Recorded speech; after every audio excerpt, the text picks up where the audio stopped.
Assalamualaikum dan salam sejahtera bersama saya Rizadin Roslan dalam 15 minit MMTV edisi 13 Disember 2022.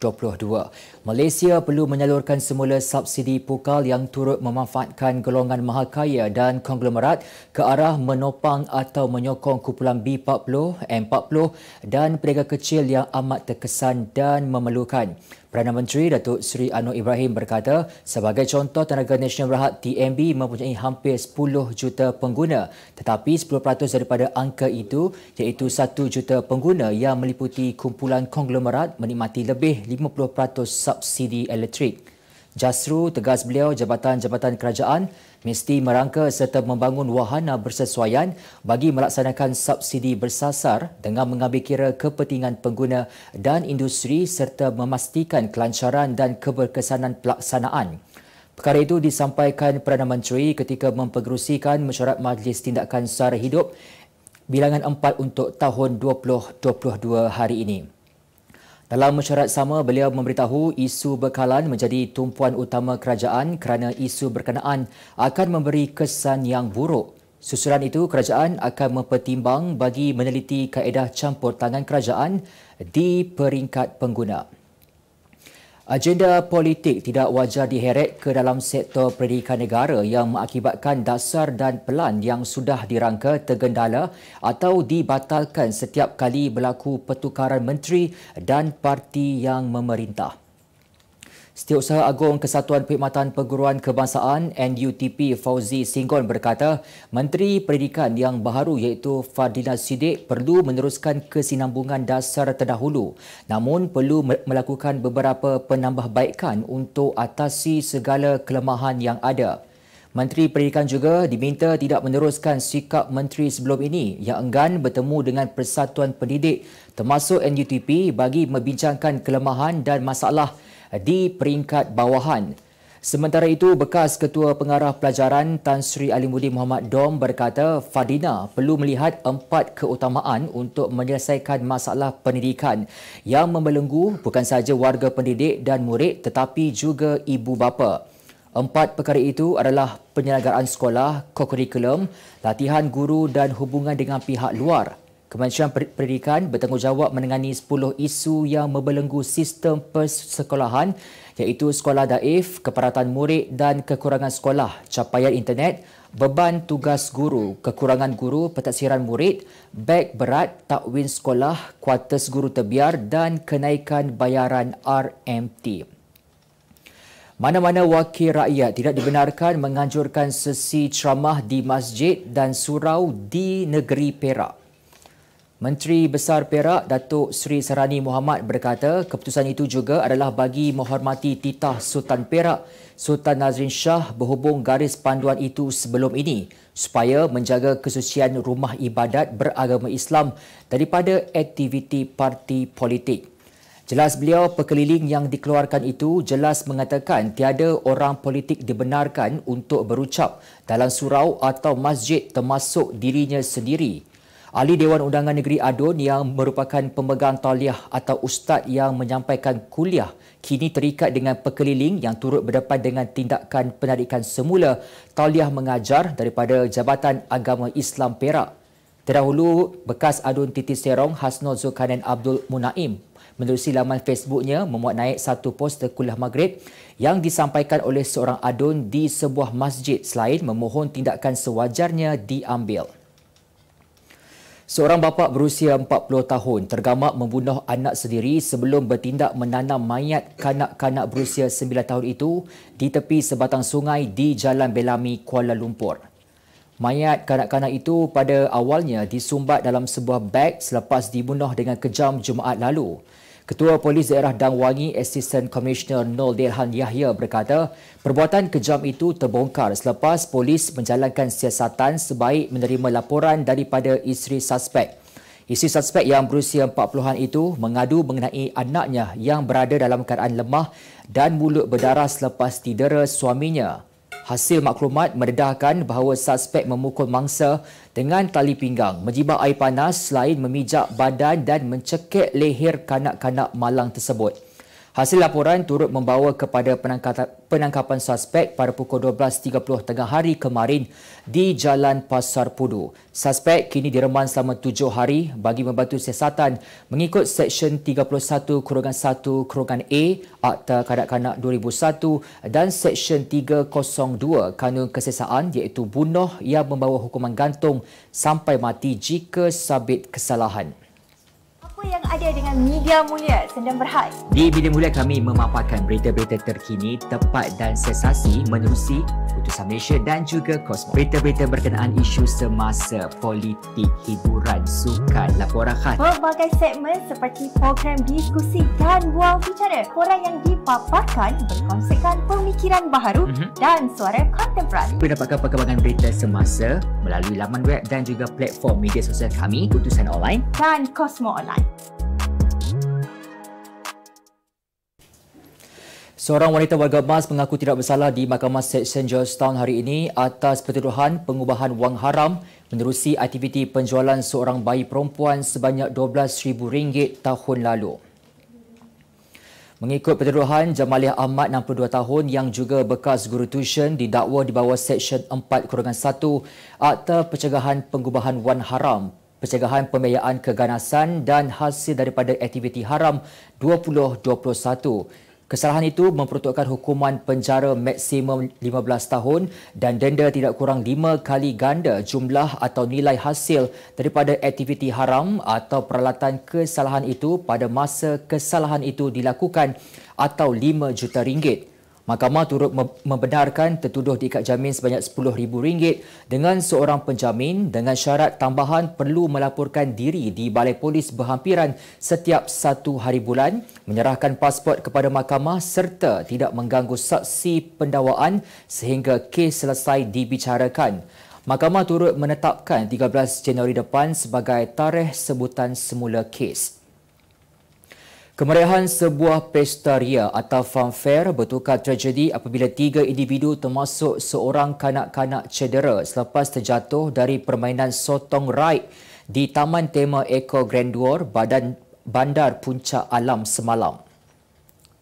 Ketua Polis Daerah Kuala Selangor Superintendent Ramli Kasar berkata pihaknya bergegas ke lokasi kejadian selepas menerima maklumat mengenai insiden yang berlaku kira-kira pukul 8.50 malam semalam.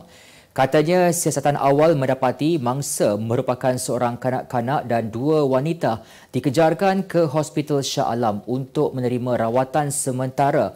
Lokasi kejadian diarah tutup serta-merta bagi siasatan lanjut. Walau bagaimanapun, difahamkan pengusaha tapak pesta ria tersebut masih berdegil untuk meneruskan operasinya biarpun diarah sitaan telah dikeluarkan oleh Majlis Pembandaran Kuala Selangor MPKS. Yang di-Pertua MPKS, Rahilah Rahmat berkata pihaknya mengeluarkan arahan sitaan itu sejak 29 November lalu selepas permit operasi tidak diluluskan. Namun dikesan beroperasi secara haram dan turut tidak mendapat kebenaran polis serta Jabatan Keselamatan dan Kesihatan Pekerjaan JKKP. Anggota Pasukan Keselamatan Taliban melepaskan tembakan di sebuah lintasan sepadan Pakistan kemarin sehingga meragut 6 nyawa orang awam. Lebih 12 orang pula cedera akibat tembakan rambang yang disifatkan tanpa provokasi itu berlaku dekat Bandar Chaman, wilayah Balochistan.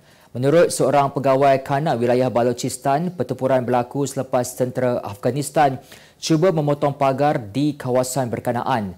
Dikabarkan beribu orang penduduk termasuk peniaga di Afghanistan menyeberangi sempadan ke Pakistan setiap hari untuk mendapatkan rawatan kesihatan di negara itu. Tujuh perasaan rakyat Peru di benua Amerika Selatan dilihat semakin memuncak dan ganas terutamanya di beberapa kawasan komuniti miskin seperti Andahulias yang terletak di pekan terpecir Bandar Andes. Rata-rata penduduk miskin yang menetap di situ dilaporkan kecewa dengan situasi yang berlaku terutamanya selepas banyak nyawa yang terkorban. Mereka seterusnya menuntut keadilan untuk kerajaan mengadakan pilihan raya baharu selain gasaan pembebasan Castillo yang didakwa cuba membubarkan Kongres dan memerintah melalui dekret.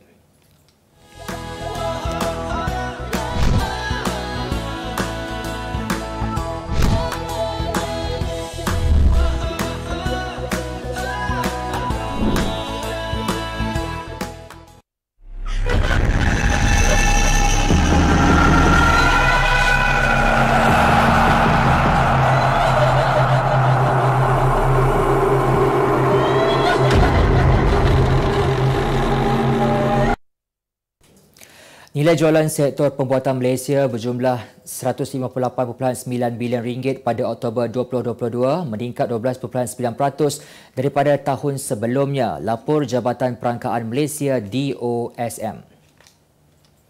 Menurut Ketua Perangkawan Datuk Seri Dr. Muhammad Uzair Mahidin, bagi tempoh Januari hingga Oktober 2022, nilai jualan sektor pembuatan melonjak 17.1% kepada RM1,485.2 bilion berbanding tempoh yang sama tahun 2021. Ujarnya, pada masa yang sama bilangan pekerja meningkat sebanyak 3.6% kepada 2.32 juta orang dengan gaji dan upah berkembang 5.3% kepada RM78.1 bilion. Tambahnya, pertumbuhan dua digit yang berterusan pada Oktober dipacu terutama oleh subsektor produk petroleum, kimia, getah khususnya dalam industri pembuatan kok dan produk petroleum bertapis. Jumlah dagangan bilateral di antara Malaysia dengan Kazakhstan berjumlah RM480 juta bagi 10 bulan pertama 2022 dengan ekspor bernilai RM475 juta dan nilai import sebanyak RM5 juta menurut Perbadanan Pembangunan Perdagangan Luar Malaysia (Matrade). Pengarah Matrade bagi Asia Tengah, Barat, Selatan dan Afrika, Izham Abdul Hamid berkata, kenaikan 52.3% jumlah ekspor adalah disebabkan oleh sektor elektrik dan elektronik, minyak sawit dan pertanian. Izham turut mengulas bahawa jumlah perdagangan antara Malaysia dan Kazakhstan pada tahun lepas mencapai jumlah RM407.5 juta dengan ekspor bernilai RM363 juta dan import RM44.5 juta. 5 ekspor utama Malaysia ke Kazakhstan adalah EE, produk getah, hasil pertanian, produk perkilangan berasaskan minyak sawit serta produk pertanian berasaskan minyak sawit. Pemain naturalisasi negara Lee Tak sedia untuk dijadikan bahan eksperimen oleh pengendali Harimau Melaya Kin Pan-gon pada aksi persahabatan kedua menentang Maldives di Stadium Bola Sepak Kuala Lumpur malam esok. Berdasarkan aksi menentang Kemboja Jumaat lalu, Tak turut dilihat memainkan peranan di bahagian sayap dan pendekatan Pan-gon itu amat berbeza dengan posisi asalnya iaitu bahagian tengah. Menyedari peluang sudah terbuka luas untuk kekal relevan dalam skuad Harimau Melaya, pemain kelahiran England ini enggan terlalu statik hingga mampu menjejaskan peluangnya untuk terpilih ke Piala Persekutuan Bola Sepak ASEAN AFF minggu depan. Pada awalnya, keputusan Pan-gon memanggil Tak menimbulkan persoalan terutamanya selepas mengambil kira minit permainannya ketika bersama Sri Pahang. Selama 11 bulan, Tak hanya berpeluang bermain 90 minit ketika mengetuai Tok Gajah pada Piala Malaysia.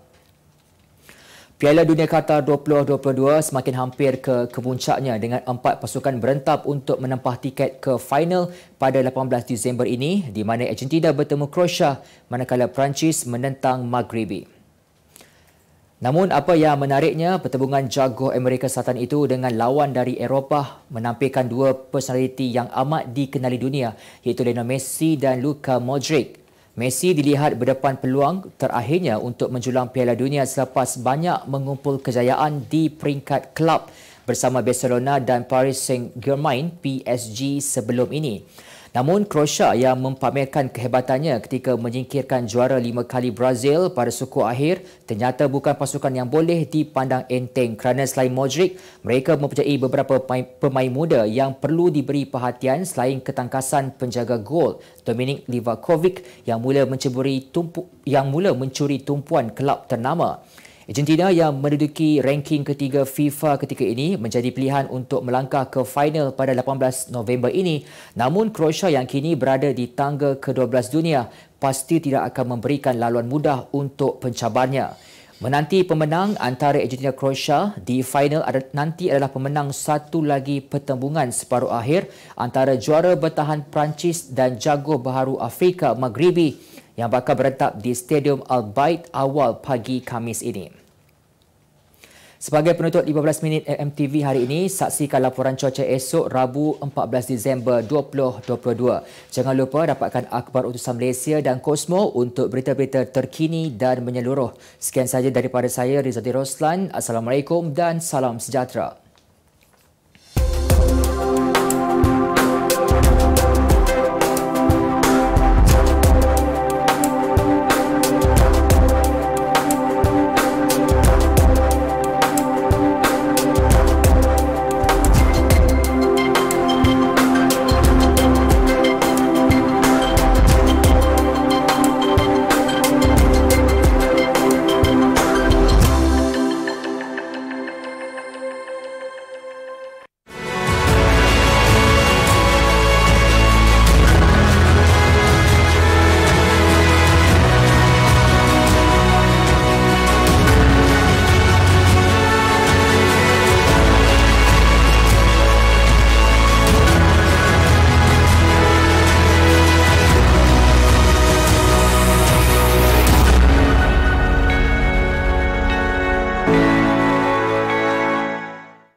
you.